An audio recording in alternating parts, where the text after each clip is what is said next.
Hey everybody, welcome back to my channel. My name's Christina and today is going to be a spooky story video. My spooky stories are basically get ready with me's where I tell you guys a spooky story while I do my makeup and we just hang out and we chill. It is officially spooky season. It's been officially spooky season for a while now and I figured I need to get at least a couple of these videos up because it's appropriate for the season. So without further ado, let's just go ahead and hop into this video.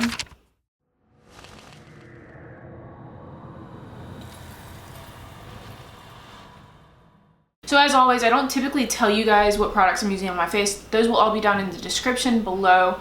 I will be mentioning though, before we get into it, is I am going to be using this palette today. This is the Lunatic Labs face palette. We're using this. They are having a sale on their website right now. So if you're interested in this little spooky face palette, definitely check them out. They have a lot of really awesome things that are really good if you like the spooky or gothic kind of aesthetic. But wanted to shout that out at the beginning, because I did see that they were doing a sale before filming this. So I figured now would be a good time. Clip my hair up and let's get into this. So today's spooky tale takes us to LA, Los Angeles in California. And we're time traveling back to the early 1900s or the mid 1900s kind of to 1934. In 1934, there's this beautiful, beautiful Bavarian style house in Beverly Hills, Los Angeles. If you've ever visited LA, Beverly Hills is pretty bougie. It's pretty bougie. It's where a lot of celebrities still live. A lot of them have moved out to like Calabasas and all of that now. But back in the day, especially in the early like 1930s, 1920s, a lot of celebrities lived out in Beverly Hills. A Bavarian style house is basically a German style house.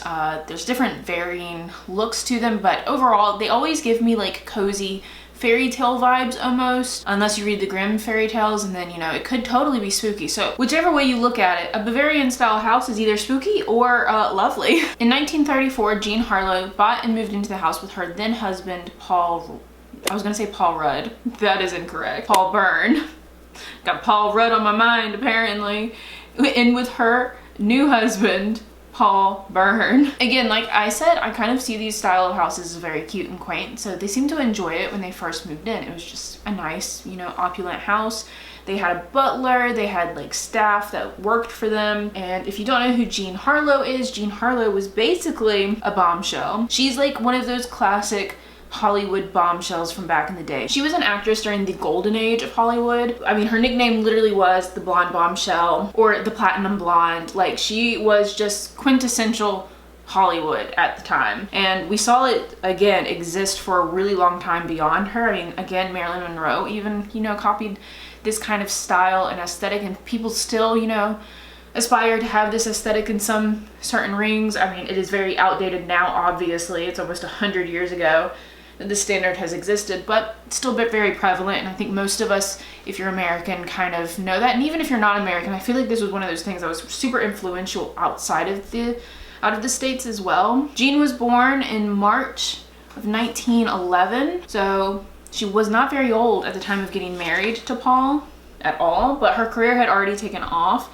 Her career, I think, took off when she was 14 or 16, I believe. She was very young when she was like picked up, and she definitely was living that typical LA dream, you know, of moving out to California, becoming an actress, because she was originally from Missouri, Kansas City to be exact, and she moved and, you know, wanted to make her dreams happen. And like I said, in 1934, her and her new husband, Paul Byrne, not Paul Rudd, moved into this house. From the outside looking in, a lot of people were supportive of this relationship in some ways, but there was a lot of talk. I mean, it's California and it's LA.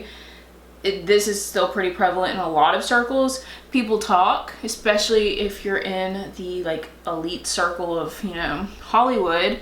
People talk, but allegedly Paul was an abusive husband to her. Their relationship wasn't great. It was pretty rocky and, you know, not the best. Again, I couldn't find any proof of this, but it was also, you know, back in a time where I don't think domestic violence was probably as readily talked about or documented. If it was happening, it was probably a little bit more expected, which is awful to say, but there's no real documentation that he was ever really abusive to Jean. But again, people talked, so it was known that that was a possibility. One of the other rumors that was circulating about the relationship was that Paul was already married when he married Jean. He married Jean in 1932, so 2 years before they moved into the Beverly Hills house.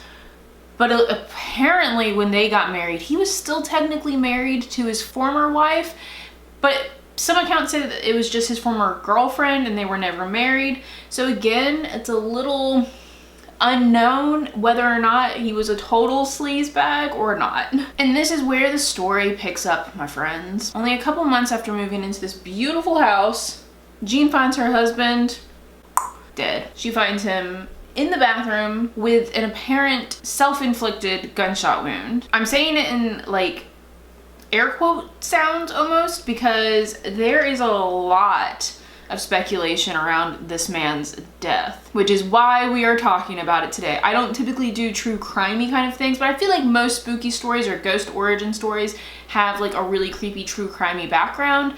So that's why we're talking about this. If it seems a little bit more true crimey today, that's why. But this is just a fascinating like sequence of events that happens around this house, and I wanted to talk about it. But yeah, her husband is found dead. The butler apparently also is involved and has helped Jean find him in the bathroom. And for whatever reason, the butler does not call the police. Instead, the butler calls MGM, which is the company that Paul worked for. Weird, why didn't you call the police? You just found a man with a gunshot wound in his head. Hello? Am I missing something? Ultimately though, when the police arrived, they ruled it death by suicide pretty quickly, which I think looking from like the outside, it definitely seems that way, you know? Like, it definitely seems like this was inflicted himself. Something went wrong, but again, it was only 2 months after him and Jean had moved into this house, and there weren't any talks of him not being well. So interesting. It seems like something's missing here. And why did the butler call his executives? Why call his place of work and not the, I don't know. That fact alone has led a lot of people to believe that this was a cover-up killing by either the producers at MGM or some of the higher up executives. Something was going on behind the scenes and they wanted to keep it hush hush quiet. The speculation also being that this would help revive Jean Harlowe's career, which was a little bit on the outskirts since being married. I'm not sure if it actually did really save her career at this point, maybe a little bit because it was talked about. It's still a widely talked about Hollywood controversy or conspiracy.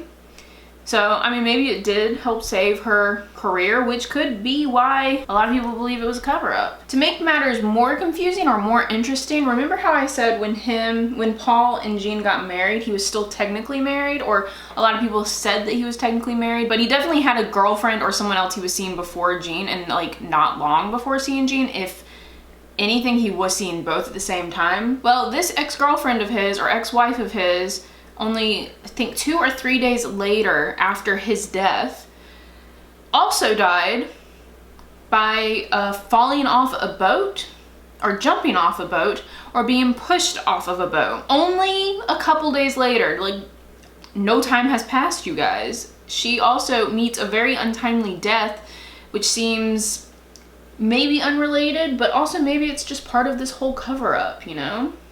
Or a curse, which a lot of people believe as well.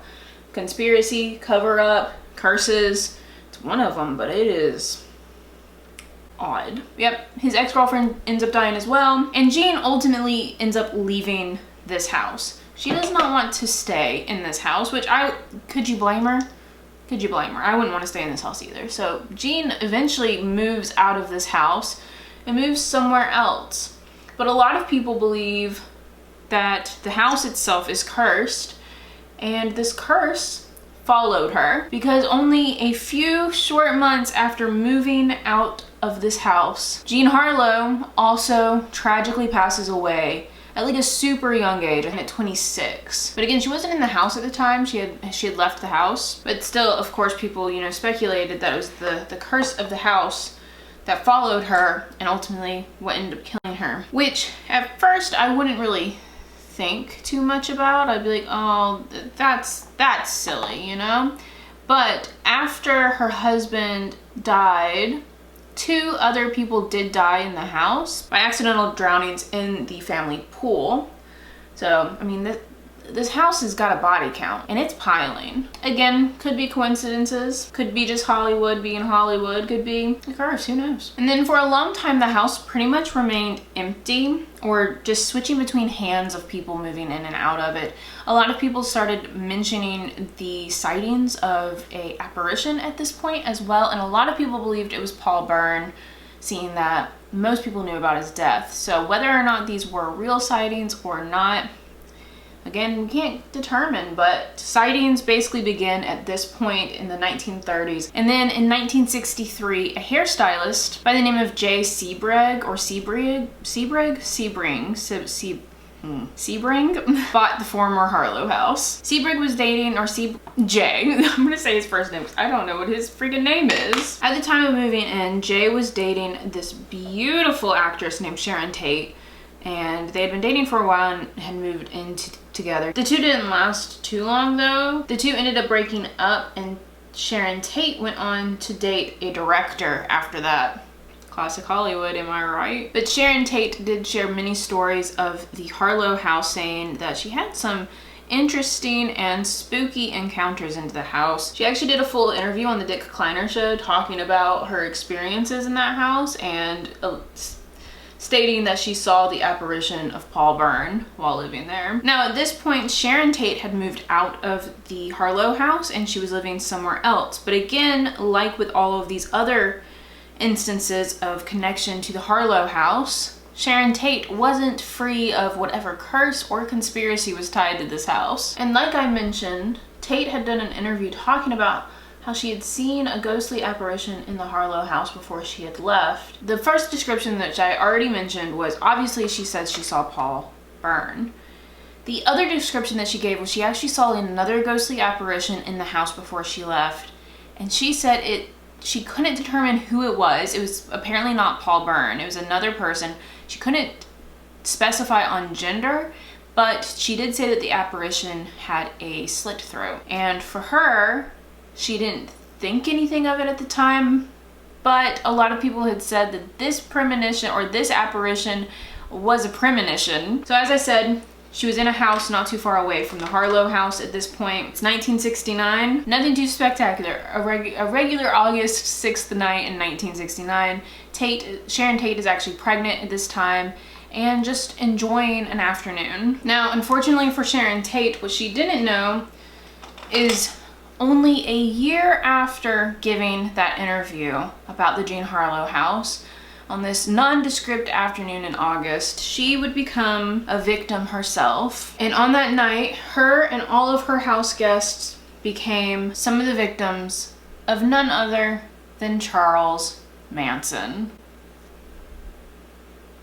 Literally a year after giving that interview. And a lot of people have speculated on whether or not it was because she gave this interview about the Jean Harlowe house. Did she know that if she talked about this house that something horrible would happen to her? Was that apparition that she saw trying to warn her of something horrible about to happen? Who knows? But it does seem that a lot of people that moved into this beautiful Bavarian style house in Beverly Hills all seem to have met an untimely demise. So like I said, so many people have met untimely demises because of this house, and a lot of people believe in the conspiracy that it is cursed. A lot of other people just believe in coincidence, and a lot of us don't know what to think. I don't know what to think. Seems like a coincidence in so many ways, but in so many other ways you're like, that's a lot of coincidences around one house, you know? And ever since Jean Harlowe died, people have claimed to see apparitions all over that house. Ghost stories after ghost story after ghost story have come out of this house. It's kind of become like a cultural icon for Hollywood. This is one of Hollywood's better known conspiracies, and a lot of people still talk about it to this day. And like I said, it's almost been 100 years since everything happened, which is crazy to think about. In another decade, this is 100 years ago, and people are still talking about it, and we have no answers, we have no idea. But it is spooky. And I don't think I would ever set foot in that house. I don't think I would ever move there, whether or not I believe in it, because I'm not taking no chances, you know? No thanks. The house is currently lived in, or it was lived in last I checked. It was bought in 1970, and the couple that live there haven't seemed to have had anything unfortunate happen to them. They haven't said that they've seen any ghosts, so again, Were they all coincidences? I would still never set foot in this house, let me be honest. But what do you guys think? Just a conspiracy, just a coincidence, or a curse? Let me know down in the comments what you think. And yeah, I hope you guys enjoyed it. I hope you all are having an awesome day. And remember, there are always spooks to be found. And I will see you guys in my next video. Bye!